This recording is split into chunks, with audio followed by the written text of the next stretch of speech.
Alors qu'au début du 19e siècle, l'île de Gorée est déjà une réalité historique, sociale et économique, Dakar n'est qu'un gros village balayé par les vents et les embruns du large.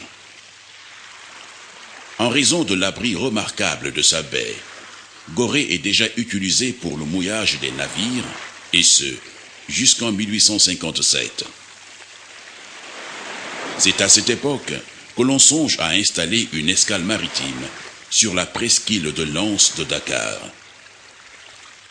Située sur les routes maritimes de l'Atlantique central et méridional, à une époque où les conditions techniques définissent étroitement les itinéraires de navires, la presqu'île du Cap-Vert s'impose comme une destination de transit inévitable. Une convention est signée entre le gouverneur français et la Compagnie des messageries impériales pour l'exploitation d'une ligne régulière entre la France et le Brésil, avec escale obligatoire à Dakar. Pour desservir le parc à charbon qu'elle a réalisé en novembre 1858, la compagnie fait construire un appontement dans l'anse de Dakar. Mais les installations se révèlent rapidement insuffisantes et le ministre Chasseloup Loba, grâce à une subvention exceptionnelle de 400 000 francs, fait alors réaliser une jetée atteignant les fonds de 5 mètres. Les travaux sont achevés en 1863. Pour améliorer les conditions de travail des navires qui fréquentent l'escale de Dakar, un nouveau programme de travaux est exécuté de 1864 à 1866. À la même période, et dans le même mouvement, on installe les phares du Cap-Vert, des Almadies et du Cap-Manuel. Dakar est alors convenablement équipé pour le trafic d'escale restreint et comme l'arrière-pays n'est pas mis en valeur, le port de Dakar reste en l'état pendant 30 ans. Avec la situation si favorable qu'elle occupe, Dakar est forcément appelé à se développer au fur et à mesure que l'Afrique se dote de voies de communication terrestre. Entre 1862 et 1882, la ville de Dakar se crée autour du port, puis on construit le chemin de fer reliant Dakar à Saint-Louis. Enfin, en 1898, la marine entreprend de faire de Dakar un point d'appui de la flotte. Le port est dès lors lancé et depuis cette époque, les travaux se poursuivent, le trafic augmente, ce qui fait que, dès qu'une tranche de travaux est terminée, une autre commence. Les ports du monde ont de tout temps constitué les lieux privilégiés de transit, de rencontres, d'échanges entre les hommes dans leur quête jamais totalement assouvie de découvertes, de conquête d'espaces nouveaux, d'affirmation civilisationnelle, d'expansion, de développement et de rayonnement de la puissance commerciale et économique. Le port de Dakar, dans sa trajectoire et dans son développement, n'a pas échappé à la règle. Mieux, il est à la fois le symbole de cette réalité et le baromètre constant du développement de Dakar, développement mis au service de l'arrière-pays et des pays limitrophes non ouverts sur la mer. On ne mesurera jamais assez combien le port est devenu le baromètre de la bonne intelligence entre les hommes et les peuples, l'espace de socialisation des rapports par excellence, parce qu'il favorise l'entraide et la solidarité entre les peuples des rives de la mer et ceux de la profonde terre. C'est ce qui explique et justifie le thème, le port comme espace de promotion des valeurs humaines, du symbolisme et du consensus social. Dans la logique de cette projection, la jonction entre la fonction du port de Dakar, régulateur économique et point de convergence culturelle par la rencontre des hommes d'univers multiples et divers, et la fonction des grands guides et point de convergence culturelle par la rencontre des hommes d'univers multiples et divers, et la fonction des grands guides religieux, régulateurs et points de convergence spirituelle est toute trouvée. Cette jonction est du reste consacrée par le sens partagé de leur mission, celui de rencontre par et pour les hommes, d'échange, d'enrichissement, de rayonnement pour le mieux-être de cette réalité culturelle et sociale qui fonde toute nation et donne un soubassement solide, intangible aux États, le peuple souverain. Cette jonction trouve aussi sa justification dans le fait que la naissance et le développement du port se réalise dans le printemps foisonnant de ce 19e siècle qui suit et prolonge le siècle des Lumières en même temps qu'il amorce celui des technologies innovantes. Des siècles qui ont vu naître et s'affirmer dans leur mission la plupart des grandes figures emblématiques dont les noms vont désormais illuminer les frontons de nos installations portuaires. أعوذ بالله من الشيطان الرجيم بسم الله الرحمن الرحيم الحمد لله رب العالمين. El Hadji Omar Foutiyou Tall, 1797-1864. Né à Alwar près de Podor dans le Fouta Toro, vers 1797, El Hadji Omar Foutiyou Tall est issu de la famille des Torodo, religieux qui ont renversé en 1776 la dynastie des Dénéanké. En 1809, à l'âge de 12 ans, il mémorise entièrement le Coran, puis complète sa formation par ses nombreux voyages auprès des morts de la confrérie Radria au Tagan et à Walata. Il y reçoit le wird de Tidjane une première fois, puis s'enrichit d'un deuxième wird par le Cheikh Abdou Karim, puis d'un troisième enfin à Médine de Mohamed Khali, disciple direct de Cheikh Ahmed Tidjane, qui devient par la suite cheikh de la Zavia de Fès. En 1820, à l'âge de 23 ans, El Hadji Omar entreprend un voyage de 13 ans en Orient qui l'amène à la Mecque, à Médine, au Caire, à Jérusalem. Du cheikh, on retiendra qu'il fut un grand conquérant et un propagateur infatigable de l'islam. Il reste de ce fait une des plus grandes figures du 19e siècle africain. Cheikh Ahmadou Bamba Mbaké, fils de Momar Anta Sali, fils d'Habib Allah, né en l'an 1272 de l'Hégire, 1853, dans un petit village du Sénégal, Mbaké Baol. Vivificateur de son enseignement et libérateur des hommes, il n'aura de cesse d'extirper la haine des cœurs et d'affranchir son peuple des chaînes de l'esclavage, des tentations de Satan et des futilités de ce bas monde. Chaque homme sera le frère de l'autre et le culte ne sera rendu qu'à Dieu. Puissent les installations qui portent son nom briller à jamais de la prospérité bienfaitrice, léguée par son illustre parrain aux hommes dans leur cœur et leur vécu.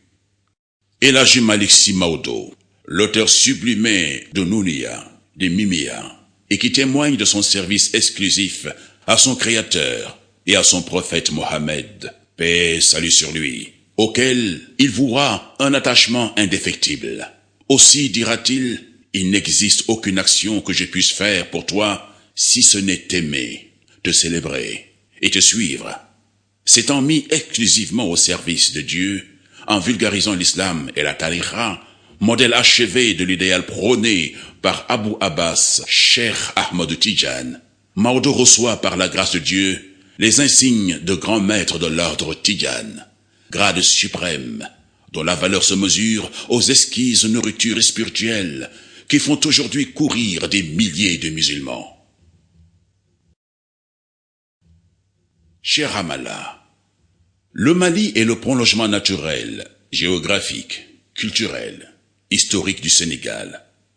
C'est en 1902 que le jeune Ahmadou Hamaoula fut initié à la tariqa Tidjaniya par le cheikh Sidi Mohamed Lakdar. Outre l'arabe classique, le cheikh Hamaoula parlait le Hassaniya, le Bambara, le Soninké, le Peul et l'Azer, ce qui illustre la forte insertion sociale de sa mission historique.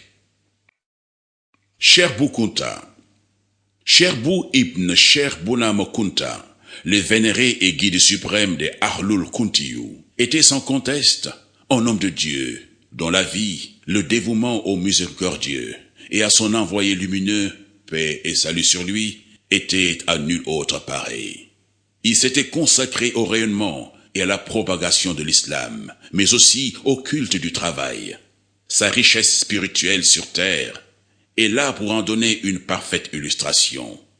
Aussi les milliers de fidèles qui chaque année convergent vers Niassane, capitale du Khadria, témoignent de l'intensité et de l'attrait de cette lumière que seul le Très-Haut réserve à ses élus. Cherna Cher Sadbou, Borom Nimzat, sceau de la sainteté.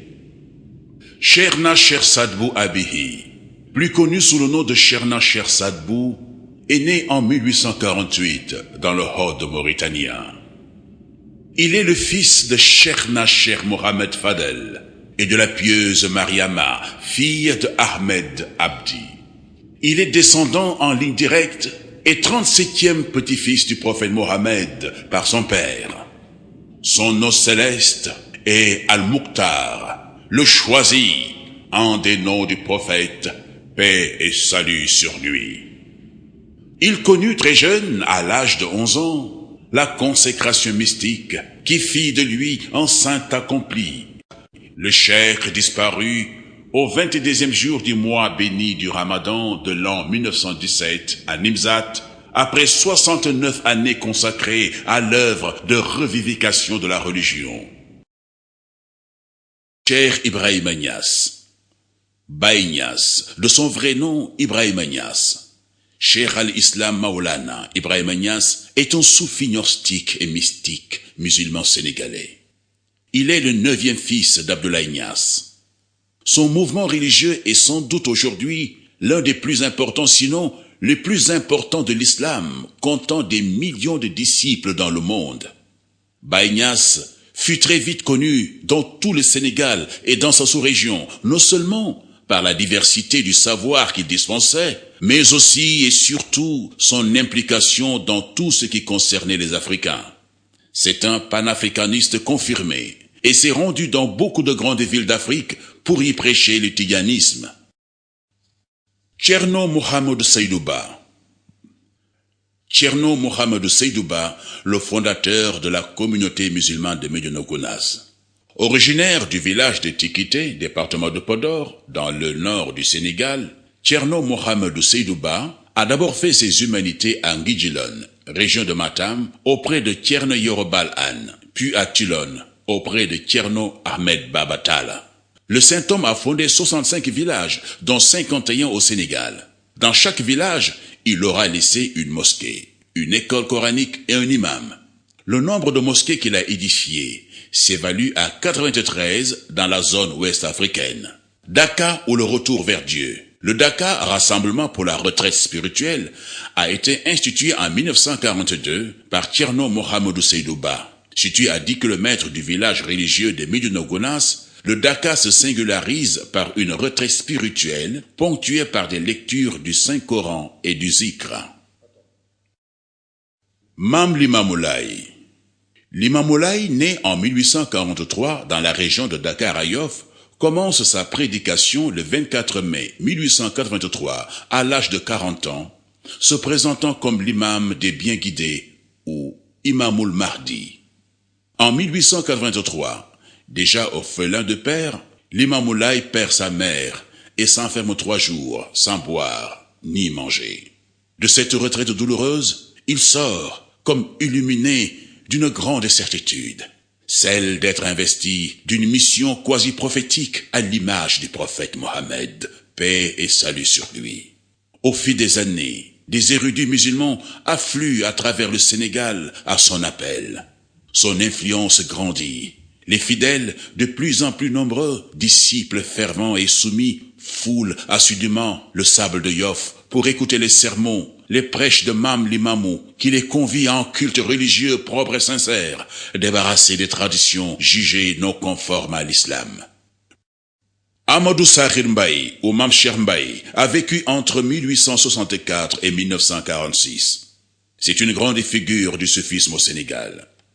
Mam Cheikh Mbaye, qui s'est initié au Coran auprès des Maures, a vécu par la suite auprès d'Ahmadou Bamba pour des études de théologie et de grammaire arabe. En 1882, il quitte Mbacké Kadior pour Ngarndé, chez Malick Sy, auprès de qui il s'attelle à approfondir ses études en grammaire arabe, avant d'aboutir à Saint-Louis, chez Mam As Kamara, qui lui inculque des études très poussées en astrologie.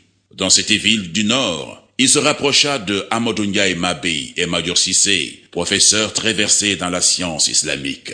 Fort de ces sciences, le cheikh devient cadi, juge dans le Jolof, ce qui lui permet de rendre autant que possible les décisions conformes à la loi coranique. Il est l'initiateur de la fondation de l'école coranique de Koki par Ahmadou Sakhir Lo. Ahmadou Ndak Seck, ou le glaive de la Tidjaniya armée. Le fondateur de Thiénaba, Serigne Ahmadou Ndak Seck, est né en 1830 à Thiénaba Kajoor, près de Kébémer. C'est dans ce village de Thiénaba Kajoor qu'Amary Ndak a appris et mémorisé le Coran et les sciences islamiques sous la houlette de son propre père et de son grand frère